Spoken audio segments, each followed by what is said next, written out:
नमस्कार, आप सबका फिर से स्वागत है आपके अपने YouTube चैनल पर। सबसे पहले आपने जो मेरे पिछले वीडियोस पे प्यार दिखाया उसके लिए मैं आपका तहे दिल से शुक्रिया अदा करता हूँ। अमेरिका एक ऐसा डेवलप्ड देश जहाँ हर व्यक्ति जिसने उस देश के बारे में सुना है वो कभी ना कभी उस जगह जाना चाहता है। वो मॉडर्न सोसाइटी, वो ऊंची ऊंची इमारतें और वहाँ का रिच कल्चर जो है उसको एक्सपीरियंस करना चाहता है। ये देखना चाहता है कि अमेरिका क्यों इतने सालों तक सुपर पावर बना हुआ है। कई सारे महान साइंटिस्ट लोग वहाँ आए, कई सारे बड़े politician, Abraham Lincoln, Martin Luther king और ऐसे ही कई सारे कंट्रोवर्सीज में भी हमेशा अमेरिका घिरा रहता है, यूनाइटेड स्टेट्स ऑफ अमेरिका। तो आज की कहानी है एक ऐसे व्यक्ति की जिसने पिछले 8-9 सालों से FBI की आंख में धूल झोंकने का काम किया है और आज तक FBI उसे पकड़ नहीं पाई है और वो top 10 most wanted fugitive list में उसका नाम शुमार है। अमूमन देखा गया है जो भारतीय अमेरिका जाते हैं वो नौकरी के इरादे से जाते हैं या घूमने के इरादे से जाते हैं और कई बड़े बड़े कंपनीज के जो CEO लेवल या C-सूट एग्जीक्यूटिव लेवल के लोग हैं वो भारतीय हैं। सुंदर पिचाई हो, सत्या नडेल हो, ऐसे ही तमाम लोग, इंदिरा नूरी हो, इन्होंने USA में जाके भारत का नाम रोशन किया है। लेकिन एक व्यक्ति ऐसा भी है जिसने भारत का नाम कहीं ना कहीं एक नेगेटिव काम से जोड़ के रख दिया। हम बात कर रहे हैं भद्रेश कुमार पटेल की। भद्रेश कुमार पटेल ने ऐसा क्या किया कि वो FBI के नज़र में एक मोस्ट वांटेड क्रिमिनल बन गया। इसके लिए पहले उनकी हिस्ट्री जानते हैं। विरंगम गुजरात में जन्मे भद्रेश कुमार पटेल बचपन से पढ़ने लिखने में नॉर्मल थे, लेकिन उनका एक सपना था कि विदेश जाके वो कमाएंगे। वो अपनी पढ़ाई लिखाई पूरी करते हैं और जैसे तैसे पैसे जुटा के विदेश जाने का बंदोबस्त करते हैं। 2014 में विजिटिंग वीज़ा जो होता है, एक तरीके से कि टूरिस्ट के लिए होता है या किसी काम से आदमी गया है वो करके जब लौट जाता है तो उसकी जो अवधि होती है उस वीज़ा की वो बहुत कम होती है। तो उस वीज़ा के बेसिस पे वो यूनाइटेड स्टेट्स ऑफ अमेरिका में एंटर करते हैं। अब बड़ी बड़ी इमारतें देखते हैं, वहाँ के लोगों का रहन सहन देखते हैं, तो एक आँखों में एक अलग सा तेज और एक इच्छा जो होती है, किसी चीज़ को पाने का मोटिवेशन होता है, वो शायद उनको मिल जाता है। तो भद्रेश कुमार पटेल सोचते हैं कि अब हम तो यहाँ पे विजिटिंग वीज़ा के बेसिस पे आए हैं, लेकिन अब हम यहीं रहेंगे, यहीं सेटल होंगे और यहीं पे अपना जीवन बेहतर बनाएंगे, यहाँ की सोसाइटी के हिसाब से रहेंगे, स्टैंडर्ड सेट करेंगे और खूब पैसे कमाएंगे। ये उनके मन में था। 2014 में वो जब यूनाइटेड स्टेट्स ऑफ अमेरिका गए तो वो अपनी मिसेस यानी वाइफ को, जिनका नाम पलक पटेल था, उनको लेके साथ गए थे। अब शुरुआत में होता क्या है कि अमेरिका में कई लोग काम के सिलसिले में जाते हैं तो उनके पास वर्किंग वीज़ा होता है या वर्किंग परमिट होती है, लेकिन भद्रेश के पास ऐसा कोई भी लीगल डॉक्यूमेंट नहीं था। तो उनकी मजबूरी थी कि वो इल्लीगल तरीके से, गैर कानूनी तरीके से वहाँ पे रहे और वहाँ पे किसी जगह काम करे, क्योंकि अब गुजारा करना है, पैसे की ज़रूरत होती है, सबकी रोटी कपड़ा मकान सबकी नीड होती है। तो पहले तो वो अगल बगल जाते हैं, लोगों से बात करते हैं। उनके मन में एक संदेह भी था कि अगर किसी ने मेरी शिकायत कर दी तो मुझे डिपोर्ट कर दिया जाएगा, भारत वापस भेज दिया जाएगा। लेकिन कहीं से एक लिंक मिलता है। उनके जान पहचान के एक व्यक्ति थे जो हैनोवर जगह है मैरीलैंड में, वहाँ पे डंकिंग डोनट नाम की एक फूड फ्रेंचाइजी है, बहुत फेमस है वहाँ पे। USA में, यूनाइटेड स्टेट्स ऑफ अमेरिका में पुलिस और डोनट की जुगलबंदी टाइप की चीज़ें हैं। जैसे यहाँ पे आप देखे होंगे कि हम लोग चाय के साथ किसी को जोड़ते हैं, जैसे स्टूडेंट हैं तो स्टूडेंट चाय पीते हैं या कोई छोला कुलचा खा रहा है, तो ऐसे ही विदेश में यूनाइटेड स्टेट्स ऑफ अमेरिका की पुलिस और डोनट के बीच में एक अलग तरीके का संबंध है। डोनट एक फूड आइटम होता है, गोल शेप का होता है, मीठा होता है। तो वहाँ की जो डोनट बनाने की सबसे बड़ी कंपनी है डंकिन डोनट, बहुत फेमस है, आपने नाम सुना होगा। अगर नहीं सुना है तो आप गूगल पे सर्च करेंगे, आप देख सकते हैं। तो डंकिन डोनट की एक फ्रेंचाइजी इनके एक जान पहचान के व्यक्ति के पास थी, हैनोवर मैरीलैंड में। ये उनके पास जाते हैं और आग्रह करते हैं, निवेदन करते हैं कि हमें अपने स्टोर पे नौकरी दे दीजिए ताकि हम यहाँ रह के पैसे कमा सके, और ये जो कानूनी प्रक्रिया है वहाँ का विजिटिंग वीज़ा के बदले वर्किंग परमिट या वर्किंग वीज़ा को अप्रूव कराने का, उसमें हमारी हेल्प हो सके। अब होता क्या है, यूनाइटेड स्टेट्स ऑफ अमेरिका में कई लोग जाते हैं, घूमने जाते हैं, फिर वहीं के लोगों से या किसी ऑफिस में काम करते हैं, फिर वहाँ के डॉक्यूमेंट के बेसिस पे उनको ग्रीन कार्ड या परमिट मिलने लगता है। कई लोग तो शादी भी इसीलिए करते हैं अमेरिका में ताकि वो ग्रीन कार्ड पा सके और वहीं के नागरिक हो सके। तो भद्रेश कुमार पटेल के दिमाग में एक चीज़ थी कि मुझे अमेरिका ही रहना है, यही मेरी अब कर्म भूमि है, मुझे यहीं पे सेटल होना है और मैं अपने आने वाली जितनी भी जनरेशन है उसको अमेरिका का एनवायरनमेंट दूंगा।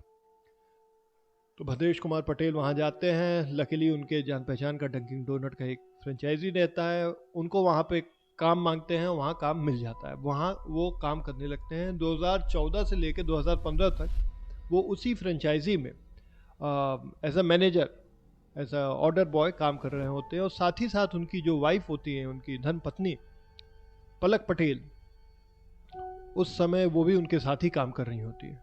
अब समय बीतता है, 1 साल हो जाता है। अब देखिए, मेन काम जो होता है डंकिन डोनट में वो ऑर्डर लेना होता है, ऑर्डर डिलीवर करना होता है, मतलब काउंटर पे ही, आपको घर जाके नहीं डिलीवर करना होता है। और वो बड़ा लंबा प्रोसेस होता है, उसमें काफ़ी सावधानी बरतनी होती है, साफ़ सफाई रखनी होती है, अलग अलग कस्टमर आते हैं, यूएसए में नस्ल भेदी टिप्पणियाँ भी होती हैं, तो वो सारी चीज़ें होती हैं। तो ये सारी चीज़ें हो रही होती हैं उनके जीवन में 2014-2015 के बीच में। तो कहीं ना कहीं अपने धर्मपत्नी से उनके बीच में मनमुटाव होने लगता है, अधिकतर लड़ाइयाँ होने लगती हैं, लेकिन उनके पास और कोई चारा नहीं था, कोई रास्ता नहीं था। तो भद्रेश कुमार पटेल अपनी वाइफ पलक पटेल के साथ डंकिन डोनट में काम कर रहे होते हैं, भले ही सारी सर्कमस्टेंसेस उनके अगेंस्ट हो। धीरे धीरे समय बीतता है, अब दोनों के बीच में मतभेद बढ़ने लगते हैं। पलक पटेल चाहती थी कि वो भारत लौट जाए और अपने देश जाके वो वहाँ पे कुछ बिजनेस करे, लेकिन भद्रेश कुमार पटेल को ये एकदम नामंजूर था।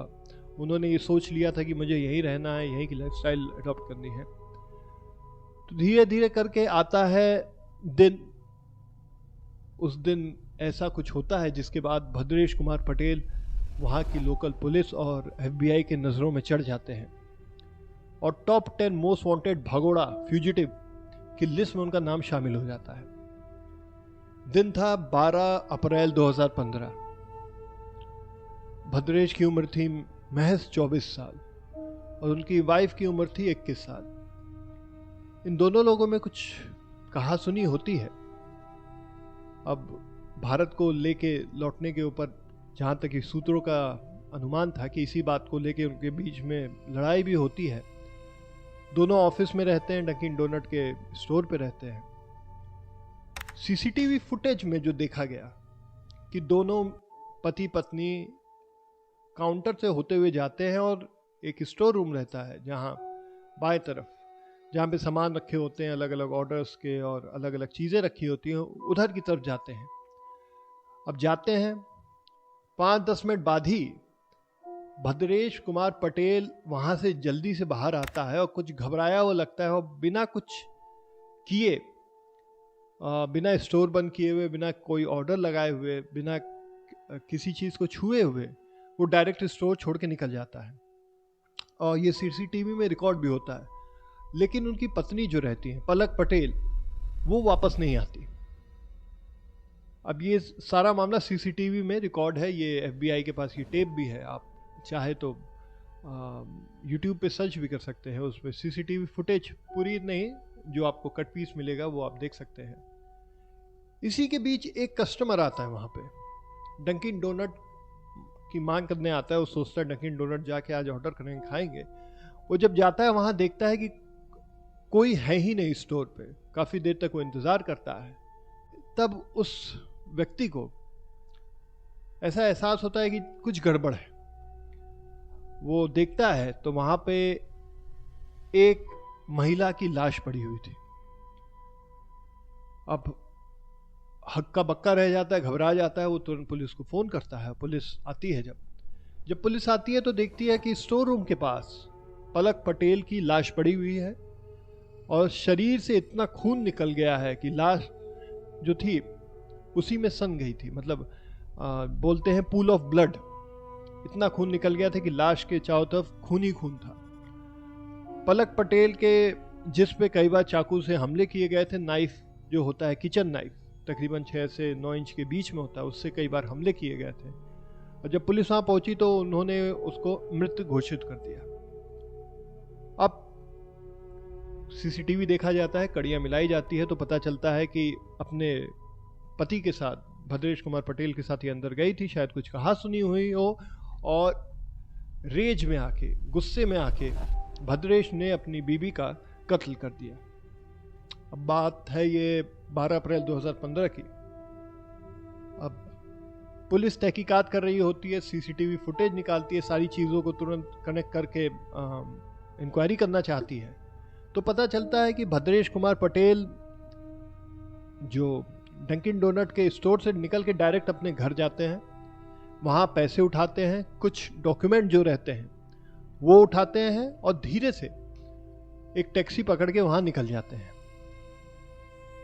पुलिस अगल बगल के सीसीटीवी रोड मैप देखती है कि कहाँ जा सकते हैं। तो उनको पता चलता है कि आखिरी बार जो भद्रेश की लोकेशन थी वो Penn station, New Jersey, New York में 13 अप्रैल 2015 को देखी गई थी। और FBI ने ये अंदाज़ा लगाया, ये अनुमान लगाया कि भद्रेश वो पैसे और जो कागज़ थे वो लेके ह्यूमन ट्रैफिकर, जो मानव तस्कर होते हैं, उनकी मदद से या तो कनाडा भाग गए या इक्वाडोर करके एक जगह है वहाँ चले गए, या हो सकता है कि वो मेक्सिको भी निकल गए हों। अब पुलिस के हाथ भद्रेश लग नहीं रहे थे। पुलिस ने उन पे इनाम रख दिया, उनकी मोस्ट वांटेड लिस्ट में फ़ोटो छाप दी और पूरे USA में अलग अलग पुलिस स्टेशन जो हैं वहाँ पे सर्कुलेट कर दी।